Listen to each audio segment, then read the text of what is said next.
3I, the Atlas visitor. From the edge of another star, it came not to study us, but to remember. Part 1. The Discovery. Chapter 1. The Signal Before Dawn. At 3:47 a.m., the control room of NASA's Goddard Space Flight Center looked less like a cathedral of science and more like a room that had forgotten to sleep. Fluorescent light hummed. Screens whispered data. Coffee went cold in mugs that no one remembered pouring. Dr. Amara Kincaid stood alone before the spectral array display, eyes tracing the faint green heartbeat of a signal that had no reason to exist. It was supposed to be background noise, solar hiss, static, digital interference. But this pulse had order. It repeated every 112 seconds, then again at 224, and again at 336. A Fibonacci echo, recursive, self-referential, growing in harmonic intervals. She rubbed her eyes, half expecting the pattern to dissolve under exhaustion. It didn't. It intensified. For months, she had been assigned to the ATLAS monitoring program, the early warning system designed to catch Earth-bound asteroids and rogue comets. Most nights were empty humdrum data analysis, but the file in front of her, 3I preliminary track, unnamed object, was not routine. Its velocity curve was wrong. Its entry trajectory didn't align with any known solar orbit. And its chemical signature, sampled remotely from reflected sunlight, showed spectral lines of carbon dioxide ice and nickel vapor. A cometary body, yes, but one moving far too fast to have ever belonged here.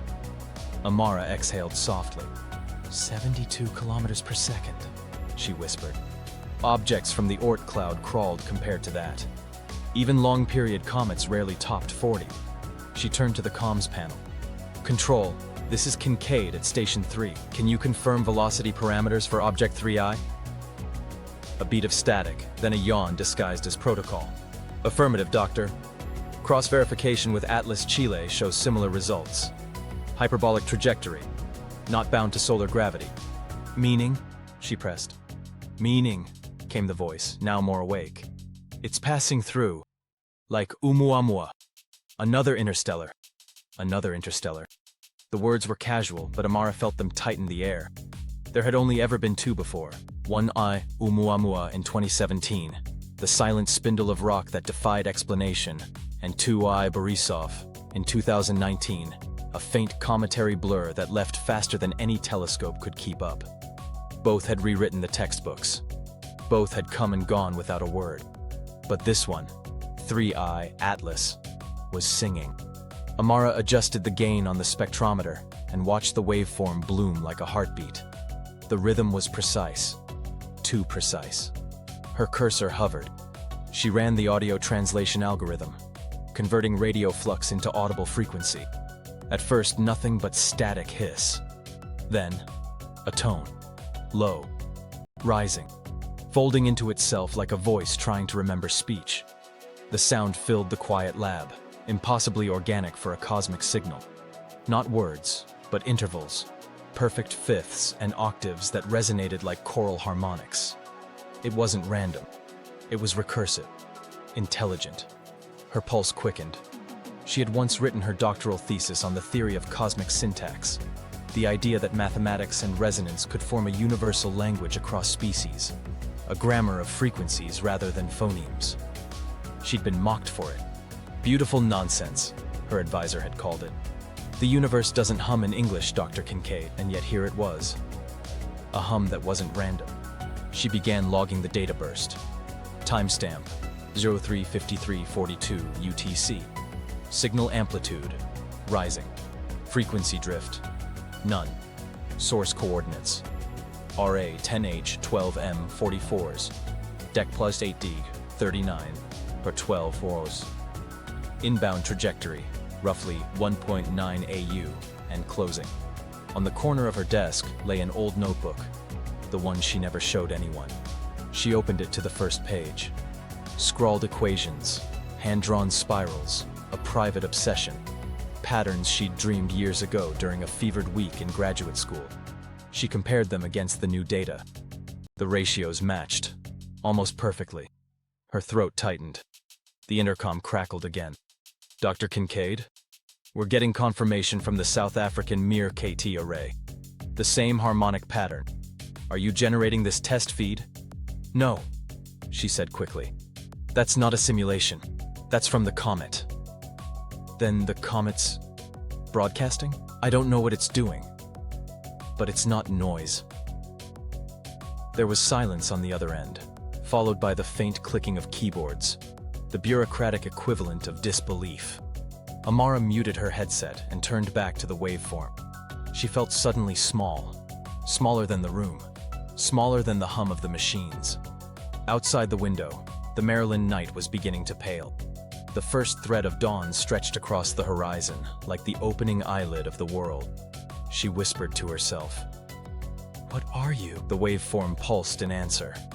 Not faster, not slower, but synchronized to her voice, as if it were listening. The hair on her arms rose. She tested again, softly. "Hello?" The signal paused for 3 beats, then responded with a new harmonic, a 5th tone layered upon the earlier sequence, completing the Fibonacci cycle. 5 notes. Mathematically perfect. Musically inevitable. It wasn't random. It was deliberate. Her monitor flashed. Incoming data anomaly. Phase shift detected. The room dimmed. For a fraction of a second, every screen flickered, as though power had surged across the facility. The hum in the walls deepened, resonant enough to feel in the bones. On screen, the spectral display warped, fractal patterns forming inside the noise floor. Hidden geometry. Nested spirals within spirals. She froze. The comet's trajectory appeared to be altering, infinitesimally but undeniably, curving a fraction closer to the inner solar system. "Control," she said, voice trembling now. "Update your orbital projection." Eyes shifting. "Negative. Instruments must be glitching. Solar wind interference. Run the model again." Another pause. Then, "Confirmed. Minor deviation detected. 3 degrees toward ecliptic plane." She stared at the updated plot. A line of light bending toward the blue dot labeled Earth. A ripple of nausea rolled through her. Not fear. Recognition. As if something old had just opened its eyes. She replayed the signal one last time. The harmonic had changed. No longer Fibonacci. No longer pure mathematics. It was rhythm now. Syncopated. Measured. Like breathing. Her pulse matched it. She typed a final note into the system log. "The signal has adapted to my voice. This is no longer observation. It is dialogue." Outside, dawn broke. The comet, still 200 million kilometers away, brightened slightly in the telescopic feed, its tail fanning into what looked almost like an iris. It watched the sun rise with her. The rest of the facility came alive minutes later. Phones ringing, alarms chirping, analysts rushing in. But Amara barely heard them. She stood before the glowing display, eyes fixed on the spiraling green pulse that had crossed the void between stars to find her. She understood none of it yet. Not the pattern, not the purpose. But one thought would not leave her mind. It wasn't studying them. It was remembering something. And it had finally recognized what. Chapter 2. The comet that shouldn't exist. Dr. Amara Kincaid stared at the orbital plot. A stark white line blazing across a black screen, slicing through the solar system like an arrow fired at the heart of the sun. The numbers beside it were cold, unmoving. Eccentricity 6.2, speed at approach exceeding 60 kilometers per second. It should have been impossible for a comet. It should have been tethered to the sun, looping in, looping out, a familiar pattern. But this object was different. It moved too fast. It came from too far. She tapped her stylus against the glass of the display, and the trajectory rotated in 3D. A line coming in from above the ecliptic, steep in angle, almost retrograde, bending only to slip past the sun and vanish into interstellar space once more. The equation confirmed. Hyperbolic.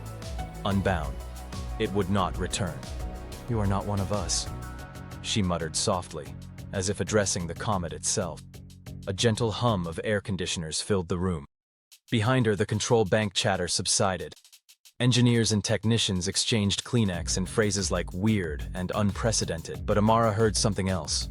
The rhythm of the comet's passage. The cadence of something older than the sun.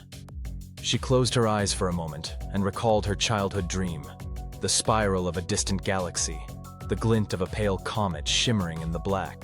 Back then, she had drawn spirals in her notebook. Geometric, recursive, beautiful. She had been told, "That's just art, Amara," but now the data on the screen traced her childhood sketches. The spectrometer read out beside the plot flashed. CO2 dominance. A ratio 8:1 over water. Ice composition rich in carbon dioxide. Nickel vapor detected in the coma. Trace metals in unexpected abundances. The comet looked like a normal icy body, on the surface. Yet its velocity told another story. This was not a lost fragment from the Oort cloud.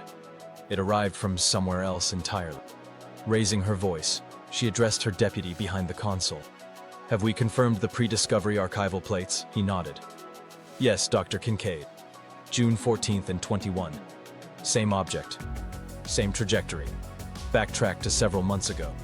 So it's been inbound longer than we thought." "Correct." She exhaled. She understood why her advisor had discouraged talk of cosmic syntax. Science demanded caution. But now the caution had become urgency. The comet had a story. At that moment, the radar link in the corner of the room beeped sharply. Commander Rafael de Souza's voice crackled over the comm link. "This is de Souza aboard Hermes 9. We're locking on the target. Comet velocity relative to spacecraft baseline, 64 km/s. Confirmed hyperbolic path. Estimated perihelion at 136 AU in late October." Amara's heart thudded. That number matched the projection. She responded, "Copy that, Commander. We're getting anomalous composition readings. Please proceed with caution." The comm link ended. The room stayed silent except for the hum of machines. She turned back to her plot and overlaid the sun's escape velocity curve. At that distance, the escape speed would be roughly 68 km/s. The comet was approaching that. The fact it was still moving faster, well, it meant it was not bound to this system at all. She opened her notebook. On an older page, she had written, "If intelligence is vibration, then we should hear the hum of its origin. Circles, spirals, waves of sound becoming symbols." The waveform from the previous night's radio capture still echoed in her mind. The object was fast. Too fast. Not just physically, but in intention. "How fast must you travel?" she said aloud. "To carry the memory of a lost civilization?" No one answered. But the plot rotated slowly. The comet's path a line of flame through the cold geometry of space. Suddenly, the display flickered. A new data stream appeared. Non-gravitational acceleration. Tiny, but undeniable. The comet's path curved more than expected. Outgassing. That was plausible for a comet. But the magnitude, too high. It looked like a thruster, a subtly applied force that shifted the trajectory. This isn't normal comet behavior. She grabbed the keyboard. Plot the DV estimate on that curve. A red curve overlaid the white. The delta V required was small but directed. It made no sense. An icy body ejected from another star system, drifting for eons, suddenly shows precision control? Unless it was more than drift. Unless it carried intent. She closed her eyes a moment. The spiral in her mind formed again. Echoes of sound turned into geometry. The comet's velocity wasn't accidental. It had purpose. It had arrived. Outside the window, the dawn light filled the Goddard control room. Somewhere out there, the comet passed silently over the crust of Mars, brushing the planets with cosmic indifference. Soon it would swoop inward, flaring under the sun's heat, then sweep back out again. Amara rose from her seat and walked to the panoramic window. A web of cables and computers surrounded her. She stared at the pale sky. If the comet were visible, she might see it. A speck in the twilight. A visitor from the edge of another star. But even if she couldn't see it, she felt it. The pulse. The rhythm. She whispered, "Why did you come so fast? What did you carry in your speed?" The answer lay in the data.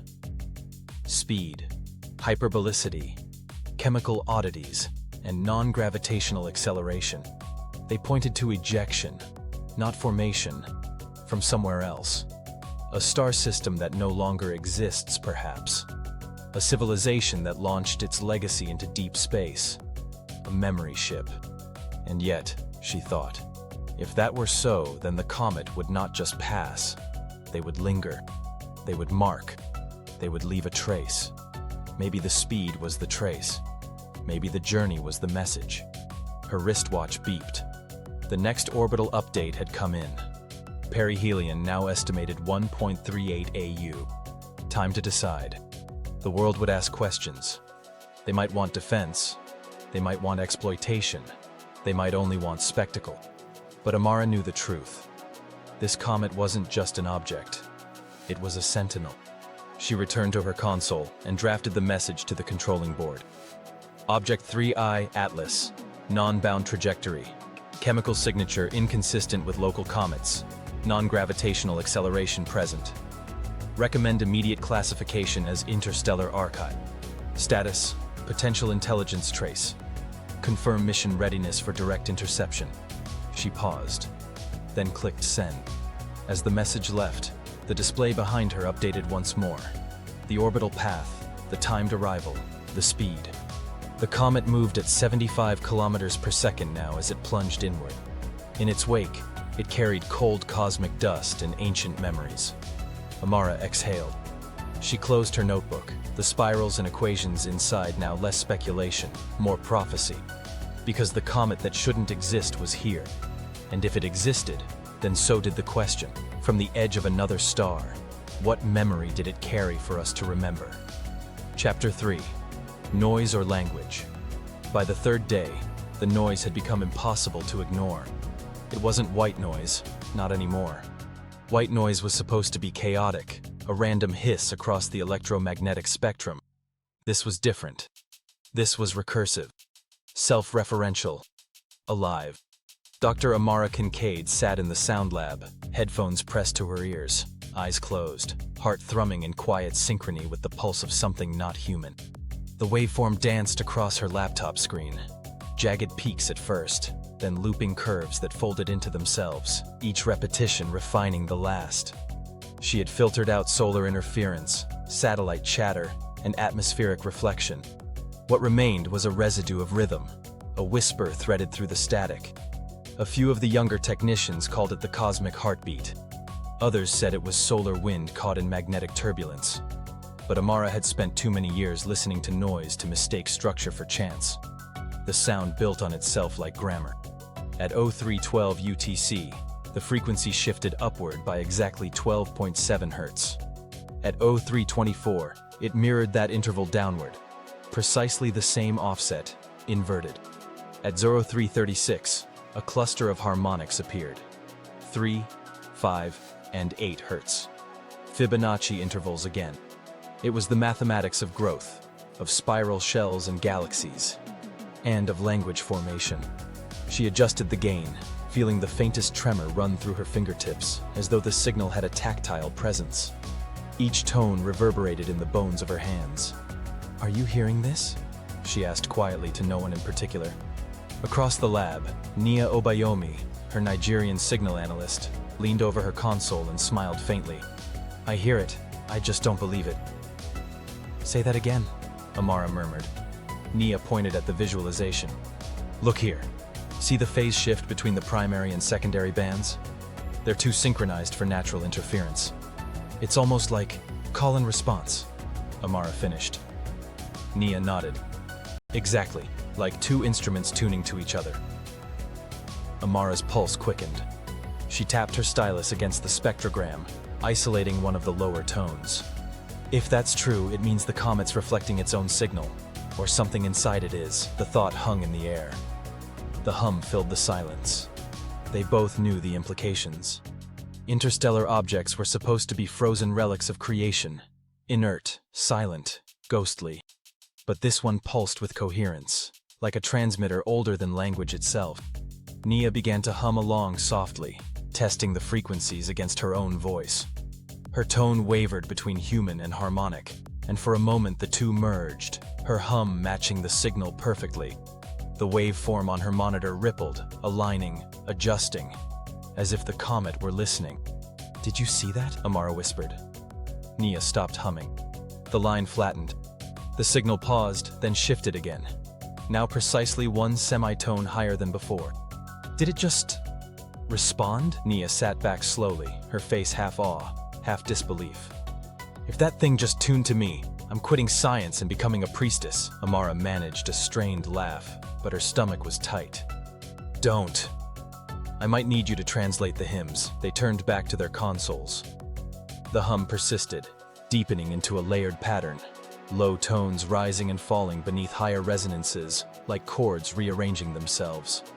Amara's screen displayed a new form of data, phase-modulated spikes at exact time intervals, not random pulses, but grouped triplets. She converted the triplets to binary 0-1, 0-10, 0-11, pause, 0-0-1, 0-10, 0-11, repeating, predictable. It reminded her of linguistic cadence, consonant clusters, pauses, breaths. "What if," she began carefully, "it's not broadcasting information at all? What if it's remembering?" Nia frowned. "You mean playback?" "Not exactly. Memory as resonance, like an echo bouncing between stars until something finally answers." The idea felt absurd, yet in the quiet hum of the lab it didn't sound impossible. Outside, dawn bled over Maryland's horizon. The signal had been continuous for 54 hours without interruption. No comet had ever done that. Ever. Across the Atlantic, the European Space Agency's Deep Space Listening Array had joined the observation. And now reports were coming in. The same frequency pattern had been detected from independent stations in Chile, India, and South Africa. The same rhythm, the same intervals. The comet wasn't just speaking to them, it was encompassing the planet. "NASA Command wants a press brief," said one of the technicians at the back. "They're asking if this is artificial." Amara looked up, weary. "Tell them it's neither artificial nor natural. It's relational." The technician blinked. "They'll want simpler wording." "Tell them it's talking," Nia said flatly. Laughter broke out, thin and nervous. But no one in the room truly laughed. They all heard it. The cadence, the near-human rhythm, the shift in tone that suggested comprehension. Amara remembered the first time she'd read about Oumuamua, that silent, tumbling shard that had baffled astronomers 8 years ago. Its silence had frustrated her then. She had written in her notebook, "What if the next one remembers how to speak?" Now she wasn't sure she wanted to hear the answer. "Record the waveform," she said. "Every interval, every modulation, no compression." Hours passed. By noon, the signal had evolved. New harmonics appeared in logarithmic proportion, frequencies stacked in ratios of 2.3 to 5. She recognized them instantly. The same ratios used in early human music, the architecture of sound humanity called pleasing. Coincidence? No. The comet's noise had become language, tonal, deliberate, mathematical, emotional. Nia swiveled in her chair. "Dr. Kincaid, I overlaid our transmission logs with the signal timestamps. You need to see this." Amara leaned over. The graph displayed 2 sets of peaks, one from the comet, one from Earth's radar pings. The comet's pulse wasn't leading, it was following. Each of its emissions mirrored the last human transmission, adjusted, translated, refined. "It's learning," Amara said softly. Nia's voice dropped to a whisper. "Or remembering." They fell silent. The hum deepened, shifting into what almost sounded like a human voice buried inside static, a trembling alto murmuring in some alien cadence. Amara's throat went dry. She turned to her recorder and whispered, "Observation log, 3IATLAS. Phase 3. Modulation exhibits adaptive behavior consistent with semantic mimicry. Unknown intelligence factor. Signal response rate, 24 seconds. Conclusion. This is no longer observation. This is dialogue." The comet's pulse flared once more, as if acknowledging her note. Outside, the afternoon sky dimmed behind cloud, but the room glowed with reflected data.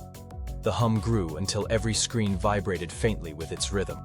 One of the interns muttered a prayer under his breath. Amara ignored the noise, listening deeper, past the static, into the harmonic field. Beneath it, she could almost hear something else. A distant choir, faint and vast, the sound of memory turning itself into speech. She thought of the Nithar, that word she didn't yet know but would someday dream. And the thought unsettled her, because the voice inside the noise was not alien in tone. It was familiar, heartbreakingly so. It sounded like humanity's own echo, sent back from the future, as if something beyond the stars were trying to remind them who they were before they forgot. She pressed record. The universe had begun to whisper, and Earth had just answered.